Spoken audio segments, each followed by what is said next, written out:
قرآن مجید میں اللہ تعالیٰ نے اپنی عبادت کے ساتھ ہی والدین کے ساتھ نیکی کرنے کا حکم ارشاد فرمایا ہے۔ کئی جگہوں پہ قرآن مجید میں ارشاد فرمایا، سورہ بقرہ میں پہلے پارے میں فرمایا اللہ کے علاوہ کسی کی عبادت نہ کرو اور اپنے والدین کے ساتھ احسان کرو۔ والدین انسان کے لیے کتنا بڑا درجہ رکھتے ہیں، کیا ان کے ساتھ تعلق رکھنا، ان کی خدمت کرنا، ان کے ساتھ اچھے طریقے سے پیش آنا یہ ایک معاشرتی ضرورت ہے؟ کیا یہ ایک خاندانی تقاضا ہے یا اچھے اخلاق والے ہونے کی علامت ہے؟ نہیں، بلکہ یہ ایک دینی، روحانی اور ایمانی ضرورت ہے۔ کیوں کہ نبی اکرم نور مجسم صلی اللہ تعالیٰ علیہ وسلم سے جب پوچھا گیا تھا کہ یا رسول اللہ صلی اللہ تعالیٰ علیہ وسلم ماں باپ کیا ہیں، ماں باپ کے بارے میں کچھ فرمائیے، تو حضور نے فرمایا تمہاری جنت بھی ہیں اور تمہارے لیے دوزخ بھی ہیں۔ اگر تم ان کے حقوق اچھے طریقے سے ادا کرنے میں کامیاب ہو جاتے ہو، اگر تم ان کے ساتھ اخلاق عالیہ کا رویہ رکھنے میں کامیاب ہو جاتے ہو، اگر تم ان کے ساتھ محبت کا سلوک کرتے ہو، ان کو خوش کرنے میں کامیاب ہو جاتے ہو، شریعت اسلامیہ نے جو ان کے حقوق متعین کیے اگر وہ تم ادا کر لیتے ہو تو تمہارے لیے جنت ہے، اور اگر تم ان حقوق کو ادا کرنے میں ناکام رہتے ہو تو پھر تمہارے لیے دوزخ ہے۔ تو یہ ایک دینی، روحانی، ایمانی ضرورت ہے، اس کا ہمیں احساس ہونا چاہیے۔ ظاہر ہے ہم انسان ہیں اور والدین بھی انسان ہیں، ایسا نہیں ہو سکتا کہ ان کا رویہ ہمیشہ ہی ٹھیک ہو۔ یہ کیسے ممکن ہے کہ وہ کبھی خطا نہ کریں؟ یہ کیسے ہو سکتا ہے کہ کبھی ان کے رویے میں ترش روئی نہ آئے، وہ کبھی تلخ نہ بولیں؟ یہ بھی بہت ساری جگہوں پہ دیکھا گیا ہے، اور یہ 100% حقیقت ہے کہ بعض مقامات پر والدین انصاف بھی نہیں کر پاتے۔ لیکن ایک مسلمان بیٹے کو کیا حکم دیا گیا ہے، اور اس سے شریعت نے یہ مطالبہ کیا ہے کہ والدین کا جو معاملہ ہے، ان کا جو رویہ ہے، اس کے لیے وہ رب کی بارگاہ میں جواب دہ ہیں۔ ساری عدالتیں دنیا میں تو نہیں نہ لگنی، ایک عدالت صبح قیامت بھی تو قائم ہوگی۔ اگر وہ کہیں کسی مقام پر، کہیں جگہ پر وہ کسی غلطی کا شکار ہیں تو عند اللہ جواب دیں گے۔ ہم کیا کریں؟ تو حضور علیہ الصلوۃ والسلام نے فرمایا اگر تمہارے ماں باپ تم پر ظلم بھی کریں تو تم نے پھر بھی نیکی کرنی ہے۔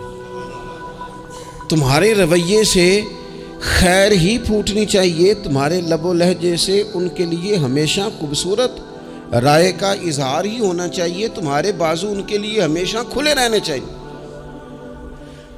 اور تمہیں ان کے معاملے میں ہمیشہ اپنے رب کو جواب دینے کا تصور قائم رکھنا چاہیے، تمہارے اندر کہیں کمزوری نہ آئے۔ میں بڑی دیر سے اپنے دوستوں کی توجہ اس بات کی طرف مبذول کرا رہا ہوں کہ انسان کے ساتھ ہی ساری چیزیں رہتی ہیں، بیماریاں بھی، پریشانیاں بھی، کاروبار کا اتار چڑھاؤ بھی۔ انسان کے ساتھ دوستوں کی کبھی وفاداری، کبھی بے وفائی، کبھی بچوں کے مسائل، کبھی دیگر رشتہ داروں کے مسائل۔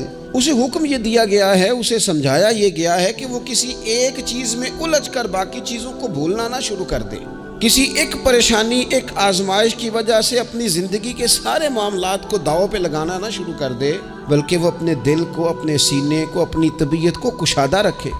یہی معاملہ ماں باپ کے تعلق سے ہوتا ہے۔ ہم نہ ذرا دیگر کاموں میں بعض اوقات اس طرح کو الجھتے ہیں کہ اپنی اس اہم ذمہ داری سے ہم نظریں ہٹا لیتے ہیں۔ میرے نبی اکرم صلی اللہ تعالیٰ علیہ وسلم سے ایک شخص نے یہ عرض کیا تھا کہ یا رسول اللہ صلی اللہ تعالیٰ علیہ وسلم، میں نے نہ تیز دھوپ میں جلتی اور تپتی ہوئی زمین پر کئی میل کا سفر اپنی ماں کو اٹھا کے اس طرح کیا ہے کہ میرے پیروں میں جوتے نہیں تھے۔ اس پوری بات کو پھر سے آپ سمجھے بھلا میں نے کیا کہا۔ یعنی گرم زمین پر گرمیوں میں چلنا ایک انتہائی مشکل کام ہے، اور پھر گرمی اگر عرب شریف کی ہو اور صحرائی علاقہ ہو، اور پھر آپ نے ایک شخص کو بھی کندھوں پر اٹھایا ہوا ہو۔ یا رسول اللہ صلی اللہ تعالیٰ علیہ وسلم، گرم موسم میں گرم ریت پر ننگے پاؤں ماں کو اٹھا کر میں نے میلوں کا سفر کیا ہے۔ خدا را میری بات کو تقریر نہ سمجھنا، یہ ایک غلام نے اپنے نبی سے سوال کیا ہے۔ اس سوال کی لذت کو محسوس کریں اور پھر جواب کا حسن ملاحظہ کریں۔ عرض کی حضور، بڑا میں نے سنا ہے کہ ماں باپ کی خدمت کا حق ادا کرنا چاہیے، تو وہ میں کوئی حق ادا کر سکا ہوں، کوئی خدمت کر سکا ہوں؟ اس نے کہا میں نے میلوں ننگے پاؤں تپتی زمین پر صحرا میں سفر کیا ہے۔ تو محبوب کریم نے بھی اسے سبق یاد کرایا۔ اس نے اپنی طرف سے خدمت بتائی تھی تو حضور نے ماں کی شفقت بتائی۔ فرمایا جب تو پیدا ہوا تھا تو تیری ماں کو درد کے جھٹکے آئے تھے، وہ جو جھٹکے آئے تھے نا، ان جھٹکوں میں سے اب یہ ایک جھٹکے کا بھی تو حق ادا نہیں کر سکا۔ وہ جو درد کے جھٹکے تھے، وہ جو تکلیف تھی، کتنی مائیں دوران زچ کی دنیا سے چلی جاتی ہیں۔ وہ بیٹا پیدا کر گئی، خود رخصت ہو گئی، وہ جان پر کھیل گئی، لیکن ایک زندگی دنیا میں چھوڑ گئی۔ لیکن کیا کبھی ایسا ہوا ہے کہ کسی ماں نے کہیں کھڑے ہو کے کہا ہو کہ اوہو میں نے بڑا کام کیا ہے، میں نے بڑی خدمت کی ہے، میں نے یہ کیا ہے، میں نے یہ اعزاز دیا ہے؟ لیکن بچے تھوڑا سا کر کے نا، آپ نے ناراض نہیں ہونا، میں نے اپنے کانوں سے یہ باتیں سنی ہیں کہ جی الحمدللہ میں نے ابا جی کو حج کرایا ہے، شکر ہے اللہ کا جی، ابا جی میرے پاس ہی تھے جی، باقی بھائیوں کے پاس نہیں تھے۔ تو ابا جی کس کے تھے؟ پڑوسی نے حج کرانا تھا، آپ کے پاس تھے نا، تو آپ کے والد ہی تھے نا۔ آپ نے یہ 20 مرتبہ بتایا ہے کہ والد کی میں خدمت کرتا ہوں، میرے پاس رہتا، یہ بھی بتاؤ کہ ابا نے مجھے حصہ کتنا دیا ہے۔ ساتھ یہ بھی بیان کرو کہ صرف ابا ہی میرے پاس نہیں رہتا، میں نے بھی ساری زندگی باپ کے پاس ہی گزاری ہے۔ اس نے بھی کبھی کہا تھا چاروں میرے پاس ہوتے ہیں، پانچوں میں نے رکھے ہوئے ہیں۔ کیا مذاق ہے، کتنی چھوٹی سوچ ہے۔ اپنے والدین کے ساتھ بڑا رویہ عمدہ کیا جائے، کبھی نہ الجھنا، خبردار۔ ایک مقام پر ماں باپ کی نافرمانی کی جا سکتی ہے، وہ کب؟ جب وہ آپ کو دین کے مخالف چلنے کا کہیں، جب رب رسول کی مخالفت کا معاذ اللہ کہیں، اور مسلمان والدین یہ کبھی کہہ سکتے نہیں۔ باقی ہر کام میں ان کی فرما برداری ہے، ان کی خدمت ہے، ہر جائز کام میں ان کی بات کو تسلیم کرنا ہے۔ بلکہ حضرت اسماء بنت ابی بکر صدیق، حضرت صدیق اکبر رضی اللہ تعالی عنہ کی صاحبزادی ہیں، انہوں نے ایک دفعہ نبی پاک علیہ السلام کی خدمت میں ایک سوال بھیجا تھا۔ عرض کی یا رسول اللہ صلی اللہ تعالی علیہ وسلم، ماں مشرکہ ہے، اللہ رسول کو نہیں مانتی، معاذ اللہ، ماں مشرکہ ہے، تو حضور وہ مجھ سے ملنا چاہتی ہے، کیا میں اس سے حسن سلوک کر سکتی ہوں؟ نبی کریم نے فرمایا تیری تو ماں ہے نا، چل تو اچھا سلوک ہی کر، تو اپنا رویہ اس کے ساتھ ٹھیک رکھ، کیونکہ تیری والدہ ہے۔ میں آج حقوق والدین پر تقریر نہیں کرنے جا رہا، بس ایسے ہی مجھے خیال آیا۔ میں ایک دوست نے ایک سوال پوچھا ہے، مجھے اچھا لگا ان کا بات پوچھنا۔ انہوں نے یہ پوچھا ہے کہ اگر کسی شخص کے والدین دنیا سے چلے جائیں اور جانے کے بعد اسے احساس ہو کہ مجھ سے بڑی غلطیاں ہو گئیں، اسے احساس ہو کہ بڑی کوتاہیاں ہو گئیں، بڑی جگہوں پہ میں بھول گیا۔ بہت سارے لوگوں کو پچھتاوا ہوتا ہے کہ یار بڑی چیزیں تھیں جو ہم کر سکتے تھے پر ہم سے نہیں ہو سکیں۔ انہوں نے پوچھا جی کوئی اب بھی کوئی اس کا حل ہے؟ تو میں نے کہا ہے نا، ہم رسول رحمت کے ماننے والے ہیں صلی اللہ تعالی علیہ وسلم۔ نبی پاک صلی اللہ تعالی علیہ وسلم نے ارشاد فرمایا، الترغیب والترہیب میں حدیث موجود ہے، حضرت انس بن مالک رضی اللہ تعالیٰ عنہ حدیث کے راوی ہیں۔ اللہ کے پیارے حبیب علیہ الصلاۃ والسلام نے فرمایا، جس بندے کے والدین یا دونوں میں سے کوئی ایک انتقال کر جائے اور وہ معاذ اللہ ان کا نافرمان ہو، تو فرمایا پھر ان کے لیے دعا کرتا رہے، استغفار کرتا رہے، کرتا رہے، کرتا رہے، کرتا رہے، امید ہے اللہ اسے نیکوکاروں میں لکھ دے گا، وہ فرما برداروں میں آ جائے گا۔ شرط یہ ہے کہ وہ ان کے لیے استغفار کرے، دعائے مغفرت کرے۔ اب ان کے لیے وہ اب ہی شروع کر دے ان کو یاد کرنا، اب ہی اس مقام پر آ جائے، ابھی کچھ سوچ لے، تو اللہ تعالیٰ کی بارگاہ سے کرم کی امید ہے کہ اللہ اس نے جو زندگی میں اس سے غلطیاں ہو گئی، رب اس کی ان غلطیوں کو معاف کر دے گا۔ روز استغفار کرے۔ ایک دوست نے مجھ سے ایک دفعہ پوچھا تھا کہ حضرت صاحب والدین چلے گئے ہیں، ان کے لیے کیا کروں؟ تو بڑی بڑی چیزیں بھی کی جا سکتی ہیں، لیکن میں نے اپنے اس محبت والے دوست کو یہ محبت والا مشورہ دیا تھا کہ میں چونکہ آپ کو جانتا ہوں آپ نماز میں کوتاہی کرتے ہیں، آپ نہ نماز پڑھنی شروع کر دیں۔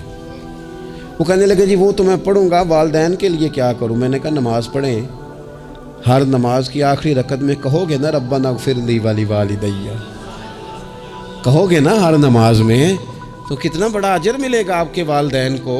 اور پھر وہ سارا اسلوب کہ پہلے آپ نے قیام کیا، پھر آپ نے رکوع کیا، پھر آپ نے سجدہ کیا، پھر آپ اتحیات میں بیٹھے، پہلے آپ نے اللہ کی بارگاہ کے اندر اس کی عبادت کرنے کا دھم بھرا، پھر اس کی وحدانیت کی شہادت دی، پھر اس کے محبوب پر درود پڑھا۔ اتنے سارے کام کر کے اب آپ نے آخر میں کہا ربنا اغفر لی ولوالدیّ، یا اللہ مجھے بخش دے اور میرے والدین کو بخش دے۔ تو بتائیے اللہ کتنا کرم فرمائے گا۔ تو اپنے والدین کے لیے ان کے جانے کے بعد بہت ساری چیزیں ہیں، کفن دفن کا بندوبست کیا جائے، جنازے کا اہتمام کیا جائے، لیکن کچھ چیزوں کو نبی پاک علیہ الصلوۃ والسلام نے ذرا توجہ سے ہمیں سمجھایا ہے اور ہماری بار بار توجہ دلائی ہے۔ ایک شخص نے عرض کیا تھا یا رسول اللہ صلی اللہ تعالیٰ علیہ وآلہ وسلم کہ میرے والدین دنیا سے چلے گئے ہیں تو کیا اب بھی میں ان کے ساتھ کوئی بھلائی کر سکتا ہوں؟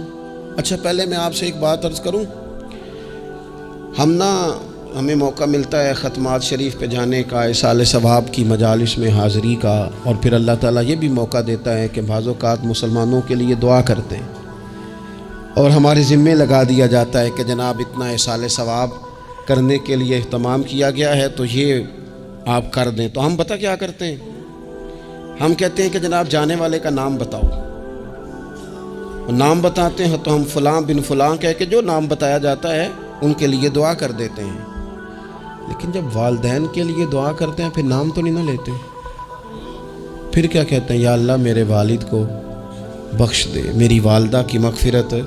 اس کا مطلب ہے وہ دنیا سے چلے گئے، آج بھی ماں باپ ہیں، وہ رخصت ہوئے، انہوں نے پردہ کیا، ان کی روح کا رشتہ ٹوٹا ہے پر تیرا رشتہ ان کے ساتھ آج بھی قائم ہے، تیرا تعلق ان سے ٹوٹ سکتا، وہ تیرا تعلق، میں نے ایک دفعہ پہلے بھی کہا تھا میرا بیٹا شاید قد میں مجھ سے تھوڑا اونچا ہو گیا ہو اور اللہ تعالیٰ نے مجھے بڑے محبت والے سنگی دیے، میں نے اپنی حیثیت اہمیت سے بڑھ کر دنیا میں محبت پائی، لیکن میں نے اپنی زندگی میں سب سے زیادہ اپنے والد کی کمی محسوس کی، بڑی محسوس کی۔ ابھی بھی کبھی کبھی سوچتا ہوں کہ کچھ باتیں صرف ان سے ہو سکتی ہیں، کسی اور سے نہیں ہو سکتی۔ کبھی کبھی محسوس ہوتا ہے کہ ان کے دامن کے اندر ٹھنڈ کے موقع پر نگ ملتا تھا اور گرمی کے موقع پر ٹھنڈی ہوا آتی تھی۔ یہ خاص انہی لوگوں کا وطیرہ ہے، یہ انہی کا خاصہ ہے، پتہ نہیں اللہ نے کس طرح ان لوگوں کو بنایا ہے اور کس طرح کا یہ رشتہ بنایا ہے۔ تو نبی اکرم صلی اللہ تعالیٰ علیہ وسلم کی خدمت عالی مرتبت میں عرض کیا، صحابی نے سنن ابو داؤد شریف میں حدیث ہے، عرض کی یا رسول اللہ صلی اللہ تعالیٰ علیہ وسلم میرے والدین چلے گئے تو کیا میں ان کے جانے کے بعد بھی ان کے لیے کچھ کر سکتا ہوں؟ تو نبی پاک نے 5 باتیں ارشاد فرمائیں۔ فرمایا ہاں، ایک تو ان کے لیے دعا مانگا کر، دوسرا اللہ کے محبوب نے فرمایا ان کے لیے استغفار کیا کر، تیسرا رسول کریم علیہ السلام نے فرمایا اگر انہوں نے کسی سے کوئی وعدہ کیا تھا تو اسے پورا کر دے، اگر تجھ سے ہو سکے، اور رسول کریم علیہ السلام نے فرمایا اگر ہو سکے تو ان کی طرف سے صلہ رحمی بھی کر، یعنی ان کے رشتہ داروں سے اچھا سلوک کر، اپنے چچاؤں کے ساتھ تو نیکی کر، اور اگر تیری والدہ کی طرف سے تو نیکی کرنا چاہے تو اپنے ماموں کے ساتھ، خالاؤں کے ساتھ تو اچھا سلوک کر، اور پھر 5ویں نمبر پر محبوب نے فرمایا اپنے والد کے دوستوں کی تعظیم کر، ان کے لیے تیرے دل میں اچھے جذبات ہوں، تو اکرام کر دوستوں کا۔ اور والد کے دوستوں کے اکرام کا تو اتنا بڑا درجہ ہے کہ حضرت ابو بردہ رضی اللہ تعالیٰ عنہ تشریف لائے مدینہ طیبہ میں۔ حضرت ابو بردہ مدینہ طیبہ میں تشریف لائے تو حضرت عبداللہ ابن عمر رضی اللہ تعالیٰ عنہ ان سے ملنے پہنچ گئے فٹافٹی۔ مصروف آدمی تھے حضرت عبداللہ ابن عمر، بہت بڑے مفتی تھے، لوگ ہر وقت مسائل پوچھتے تھے، حج کے سب سے زیادہ مسائل انہی کو آتے تھے، اور صحابہ میں ایک بہت بڑا مقام رکھتے تھے۔ حضرت عبداللہ ابن عمر فوراً حضرت ابو بردہ رضی اللہ تعالیٰ عنہ سے ملاقات کے لیے پہنچے، اور پہنچتے ہی فرمانے لگے آپ کو پتہ ہے میں آپ سے کیوں ملنے آیا ہوں؟ حضرت ابو بردہ کہنے لگے میں تو خود بڑا حیران ہوں کہ آپ ایک مصروف آدمی اور آپ ٹائم نکال کر کے میرے پاس تشریف لائے۔ فرمانے لگے اس لیے آیا ہوں کہ میرے والد آپ کے والد کے دوست تھے، حضرت فاروق اعظم کے دوست تھے آپ کے والد، اور یہ صحیح ابن حبان میں یہ لفظ موجود ہیں۔ حضرت سیدنا عبداللہ ابن عمر رضی اللہ تعالیٰ عنہ فرمانے لگے نبی پاک علیہ السلام نے فرمایا ہے کہ جو اپنے والد کی قبر میں ان سے اچھا سلوک کرنا چاہے وہ والد کے دوستوں کے ساتھ اچھا سلوک کرے، وہ اس رویے کو، اس محبت کو قائم کرے، اس چیز پر خاص اہتمام کرے، خاص ذوق دے۔ ہمارے ہاں نا جی ہم جلدی سے مصروف ہو جاتے ہیں اور اپنے دوستوں کو زیادہ ٹائم دیتے ہیں، اپنا آنا جانا، اپنا اٹھنا بیٹھنا، اپنے شب و روز ان میں ہم زیادہ وقت گزارتے ہیں۔ کرنے کا کام یہ ہے کہ تھوڑا ٹائم نکال کے، تھوڑی فرصت دیکھ کر اس پر تھوڑی توجہ دی جائے۔ اسی طرح معروف روایت سیاستہ میں موجود ہے، حضرت مالک بن دار کہتے ہیں کہ میں حضرت عبداللہ ابن عمر کے ساتھ جا رہا تھا تو میں نے دیکھا ایک بدو ننگے پاؤں اور ننگے سر آ رہے ہیں۔ حضرت عبداللہ ابن عمر نے فٹافٹ انہیں اپنی سواری بھی دے دی، سیاستہ سے حدیث عرض کر رہا ہوں، سواری بھی دے دی اور پگڑی بھی دے دی۔ فرماتے میں نے عرض کی حضرت عبداللہ ابن عمر سے کہ حضور یہ بدو ہیں گے تو تھوڑے سے نذرانے پہ بھی خوش ہو جاتے، آپ کوئی عام معمولی سا تحفہ بھی دیتے تو راضی ہو جاتے، اور آپ نے پگڑی بھی دے دی اور گھوڑا بھی دے دیا۔ حضرت عبداللہ ابن عمر کہنے لگے یہ کوئی عام آدمی نہیں، یہ میرے والد کے دوست ہیں، اور والد کے دوستوں سے محبت کرنا یہ ہمیں رسول رحمت نے سکھایا ہے، کیونکہ اصلاں نال جے نیکی کریے تو نسلاں تاک نہیں بھول دے۔ محبتوں کو قائم رکھنا، ان کو دوام دینا۔ ہمارا تو چچا کے ساتھ سلوک نہیں رہتا، توجہ نہیں رہتی۔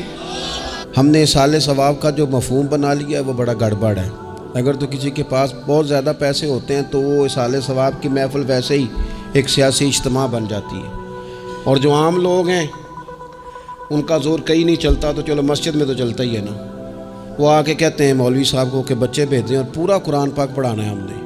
بھئی نبی پاک علیہ السلام نے تو فرمایا جتنی دیر دل جمے اتنی دیر پڑھو، آپ نے کیوں پابند کیا پورا پڑھنے کا؟ اور پھر اللہ تبارک و تعالیٰ اگر معاف فرمانے پہ آئے، وہ تو پتر بسم اللہ بھی پڑھے تو اللہ باپ کو معاف فرما دیتا ہے۔ شرط یہ ہے کہ خلوص ہو، وہاں تو معیار دیکھا جاتا ہے، مقدار تھوڑی دیکھی جائے۔ تو اصالِ ثواب تو یہ ہے کہ آپ ضرورت دیکھیں کس چیز کی ہے۔ ہمارے ہاں منوں کے حساب سے کھانے پک جاتے ہیں، بڑی بڑی لمبی دعوتیں ہوتی ہیں، بڑا کچھ ہوتا ہے، لیکن جو ضرورت ہوتی ہے، ضرورت کو ہم نہیں دیکھتے۔ اگر آپ کوئی اور کام ضرورت کا کرا دے نا، کروڑوں روپیہ آپ نے لگا دیا ختمات پہ اور فلاں پہ، اور جس قبرستان میں آپ نے والد کو دفن کیا اس میں تو غریبوں کے لیے مزید جگہ ہی نہیں دفن کرنے کی، تو یہ اچھا اصالِ ثواب نہیں تھا کہ قبرستان کی جگہ بڑھائی جاتی، یہ اچھا اصالِ ثواب نہیں تھا کہ مسجد کا ماحول دیکھا جاتا، علاقے کے غرباء پر نظر کی جاتی، وہ لوگ جو بیچارے قرض کے نیچے آ کے پوری طرح دب گئے ہیں، نفسیاتی مریض ہو گئے، ان غریبوں کو دیکھا جاتا، یہ اصالِ ثواب نہیں تھا۔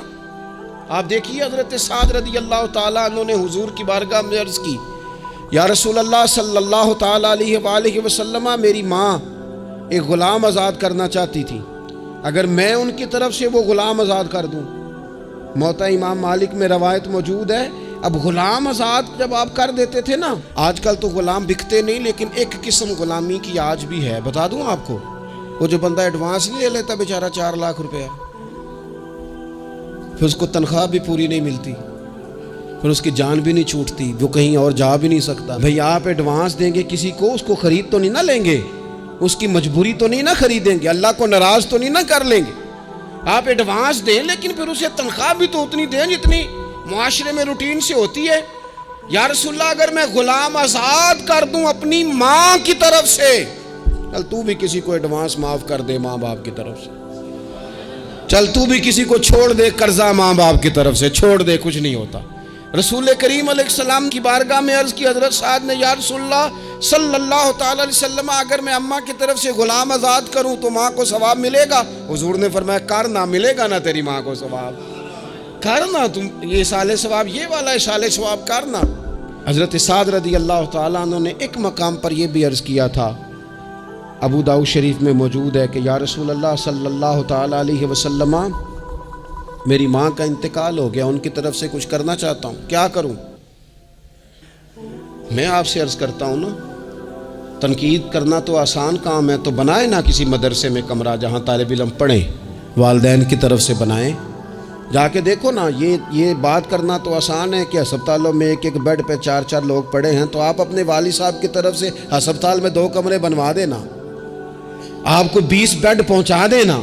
آپ جا کے بات کریں کسی ٹرسٹ والے سے اور کسی سرکاری ہاسپٹل والے سے کہ لائنوں میں لگے ہوئے ہیں لوگ، ہارٹ کا پیشنٹ جو بیچارہ قریب ہو جاتا ہے موت کے اور اس کا ٹیسٹ ہی نہیں ہو پاتا، مشینیں نہیں چلتی، تو آ کے پڑھے نا. کیا یہ کام نہیں ہے دور بیٹھ کر تنقید کر دینا اور تھوڑی دیر تبصروں کا مزہ لے کے چپ کر دینا؟ یہ تو کوئی بھی کر لے گا، لیکن عملی اقدام کس نے کرنا ہے؟ حضرت سعد نے عرض کی حضور اماں چلی گئی ہے، ان کے لیے کیا کروں؟ تو شارحین حدیث کہتے ہیں شاید میٹھے پانی کے کنووں کی بعض جگہوں پہ کمی تھی، کریم نے فرمایا پانی کا اصال ثواب کر.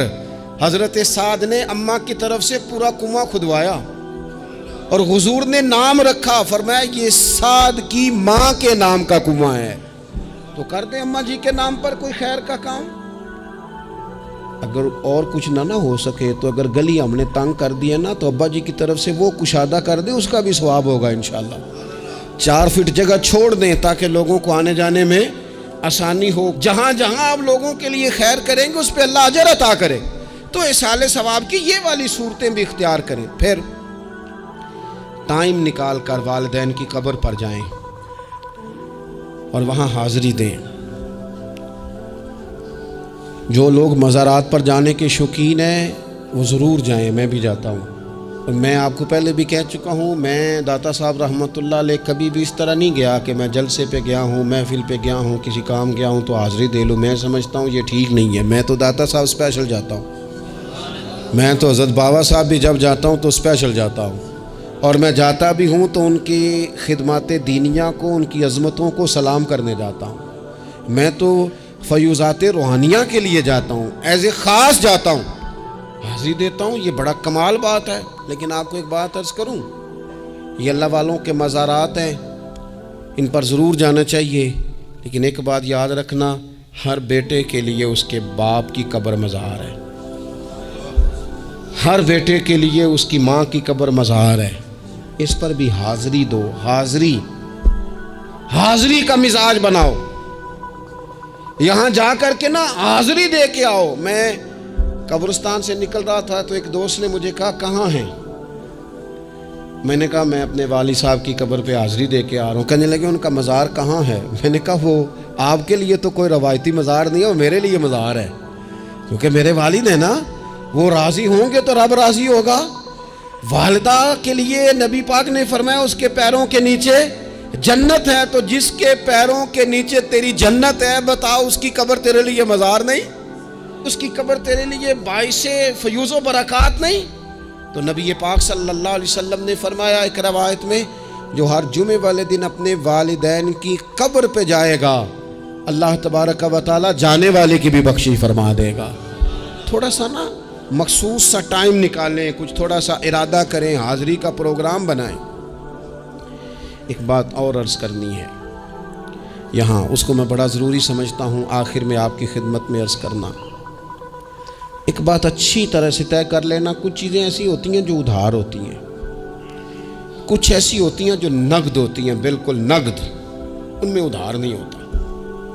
وہ کہتے ہیں نا جی ہم جی ادھار کا کاروبار نہیں کرتے، ہمارا سارا کاروبار کیش کا ہے، ہم بالکل ایک ہاتھ دے دوسرے ہاتھ لے، ہمارا یہ سلسلہ ہے، ہم بالکل جو ہے نا کسی قسم کا کریڈٹ پہ نہیں چلتے۔ میں آپ سے عرض کروں، نبی پاک علیہ السلام نے فرمایا کسی جرم کی سزا اللہ تعالیٰ دنیا میں نہیں دیتا اتنی جلدی۔ بہت ساری سزائیں رب نے روک دی ہیں، قیامت کو دی جائیں گی۔ اللہ تعالیٰ سب سزاؤں سے ہمیں محفوظ فرمائے، لیکن فرمایا والدین کی نافرمانی ایسا جرم ہے جس کی دنیا میں بھی سزا ملتی ہے، دنیا میں یہ طے ہے۔ حضور علیہ الصلوۃ والسلام نے کبھی کسی شخص کے لیے دعائے ضرر نہیں کی۔ حضور نے تو کبھی یہ بھی نہیں کہا، جو پتھر مار رہے تھے کہ یہ تباہ ہو جائیں، برباد ہو جائیں، ان کی ناک خاک آلود ہو جائے، لیکن سیڑھیاں چڑھتے ہوئے جو مشہور حدیث ہے، محبوب نے آمین کہا، اور پھر حضرت جبریل نے جب 3 لوگ بتائے تو ان میں ایک بندہ وہ تھا، حضرت جبریل امین عرض کرنے لگے یا رسول اللہ صلی اللہ تعالیٰ علیہ وسلم، جس نے اپنے ماں باپ دونوں یا کسی ایک کو بڑھاپے میں پایا اور پھر ان کی خدمت کر کے جنت حاصل نہ کر سکا، اس کی ناک خاک آلود ہو جائے، تو حضور فرماتے میں نے بھی کہا آمین، ہو جائے، اسے ہو ہی جانا چاہیے۔ یہ شخص اس طرح کا ہے کہ اسے خاک آلود ہو ہی جانا چاہیے۔